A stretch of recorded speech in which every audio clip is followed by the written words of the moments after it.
During my childhood, my family was like a drop of water in a vast river, never remaining in one location for long.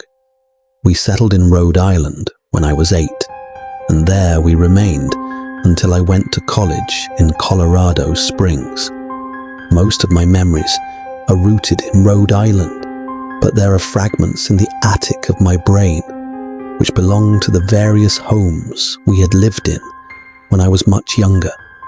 Most of these memories are unclear and pointless, chasing after another boy in the backyard of a house in North Carolina, trying to build a raft to float on the creek behind the apartment we rented in Pennsylvania, and so on. But there is one set of memories which remains as clear as glass, as though they were just made yesterday. I often wonder whether these memories are simply lucid dreams produced by the long sickness I experienced that spring.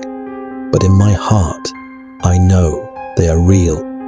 We were living in a house just outside the bustling metropolis of New Vineyard, Maine, population 643. It was a large structure, especially for a family of 3. There were a number of rooms that I didn't see in the 5 months we resided there. In some ways, it was a waste of space, but it was the only house on the market at the time, at least within an hour's commute to my father's place of work. The day after my 5th birthday, attended by my parents alone, I came down with a fever. The doctor said I had mononucleosis, which meant no rough play and more fever for at least another 3 weeks. It was horrible timing to be bedridden. We were in the process of packing our things to move to Pennsylvania, and most of my things were already packed away in boxes, leaving my room barren. My mother brought me ginger ale and books several times a day, and these served the function of being my primary form of entertainment for the next few weeks. Boredom always loomed just around the corner, waiting to rear its ugly head and compound my misery. I don't exactly recall how I met Mr. Widemouth. I think it was about a week after I was diagnosed with mono. My first memory of the small creature was asking him if he had a name. He told me to call him Mr. Widemouth because his mouth was large.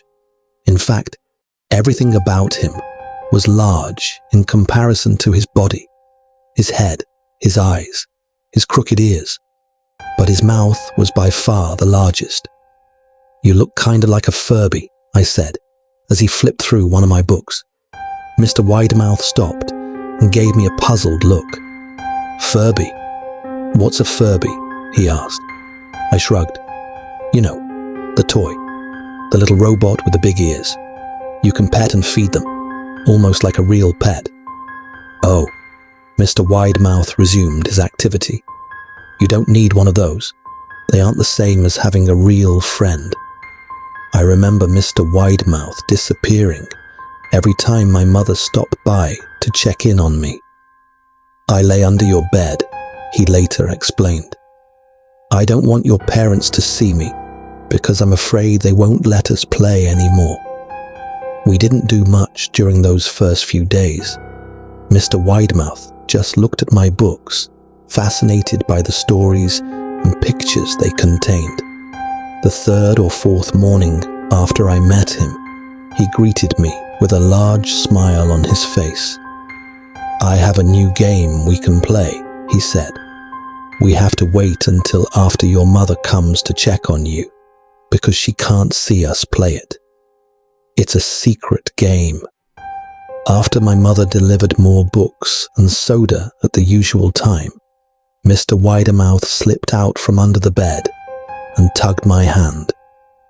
"We have to go the room at the end of this hallway," he said. I objected at first, as my parents had forbidden me to leave my bed without their permission, but Mr. Widemouth persisted until I gave in. The room in question had no furniture or wallpaper, Its only distinguishing feature was a window opposite the doorway. Mr. Widemouth darted across the room and gave the window a firm push, flinging it open. He then beckoned me to look out at the ground below. We were on the second story of the house, but it was on a hill, and from this angle, the drop was farther than 2 stories due to the incline. "I like to play pretend up here," Mr. Widemouth explained. "I pretend that there is a big, soft trampoline below this window, and I jump. If you pretend hard enough, you bounce back up like a feather. I want you to try." I was a 5-year-old with a fever, so only a hint of skepticism darted through my thoughts as I looked down and considered the possibility. "It's a long drop," I said, "but that's all a part of the fun. It wouldn't be fun if it was only a short drop. If it were that way, you may as well just bounce on a real trampoline." I toyed with the idea, picturing myself falling through thin air, only to bounce back to the window on something unseen by human eyes. But the realist in me prevailed. "Maybe some other time," I said. "I don't know if I have enough imagination. I could get hurt." Mr. Widemouth's face contorted into a snarl, but only for a moment. Anger gave way to disappointment. "If you say so," he said. He spent the rest of the day under my bed, quiet as a mouse. The following morning, Mr. Widemouth arrived, holding a small box. "I want to teach you how to juggle," he said. "Here are some things you can use to practice before I start giving you lessons." I looked in the box. It was full of knives. "My parents will kill me," I shouted, horrified that Mr. Widemouth had brought knives into my room, objects that my parents would never allow me to touch. "I'll be spanked and grounded for a year," Mr. Widemouth frowned. "It's fun to juggle with these. I want you to try it." I pushed the box away. "I can't. I'll get in trouble. Knives aren't safe to just throw in the air." Mr. Widemouth's frown deepened into a scowl. He took the box of knives and slid under my bed, remaining there the rest of the day. I began to wonder how often he was under me. I started having trouble sleeping after that. Mr. Widemouth often woke me up at night, saying he put a real trampoline under the window, a big one that I couldn't see in the dark.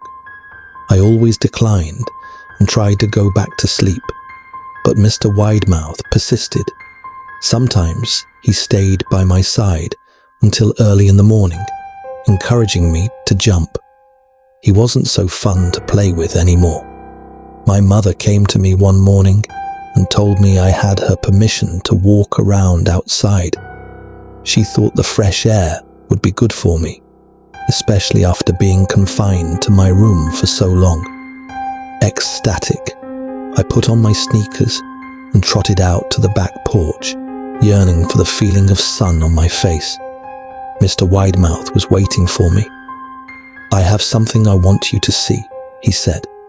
I must have given him a weird look, because he then said, "It's safe, I promise." I followed him to the beginning of a deer trail, which ran through the woods behind the house. "This is an important path," he explained. "I've had a lot of friends about your age. When they were ready, I took them down this path to a special place. You aren't ready yet, but one day I hope to take you there." I returned to the house, wondering what kind of place lay beyond that trail. 2 weeks after I met Mr. Widemouth, the last load of our things had been packed into a moving truck. I would be in the cab of that truck, sitting next to my father for the long drive to Pennsylvania. I considered telling Mr. Widemouth that I would be leaving, but even at 5 years old, I was beginning to suspect that perhaps the creature's intentions were not to my benefit, despite what he said otherwise. For this reason, I decided to keep my departure a secret. My father and I were in the truck at 4 a.m. He was hoping to make it to Pennsylvania by lunchtime tomorrow, with the help of an endless supply of coffee and a six-pack of energy drinks. He seemed more like a man who was about to run a marathon rather than one who was about to spend 2 days sitting still. "Early enough for you?" he asked. I nodded and placed my head against the window, hoping for some sleep before the sun came up. I felt my father's hand on my shoulder. "This is the last move, son. I promise. I know it's hard for you, as sick as you've been. Once Daddy gets promoted, we can settle down, and you can make friends." I opened my eyes as we backed out of the driveway. I saw Mr. Widemouth's silhouette in my bedroom window.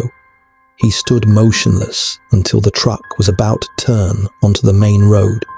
He gave a pitiful little wave goodbye, steak knife in hand.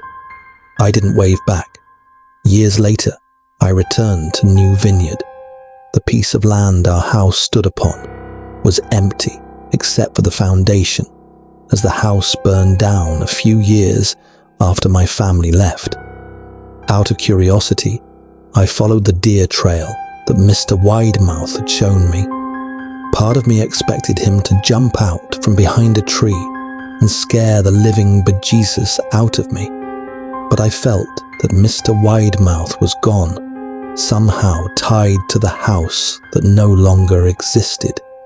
The trail ended at the New Vineyard Memorial Cemetery. I noticed that many of the tombstones belonged to children,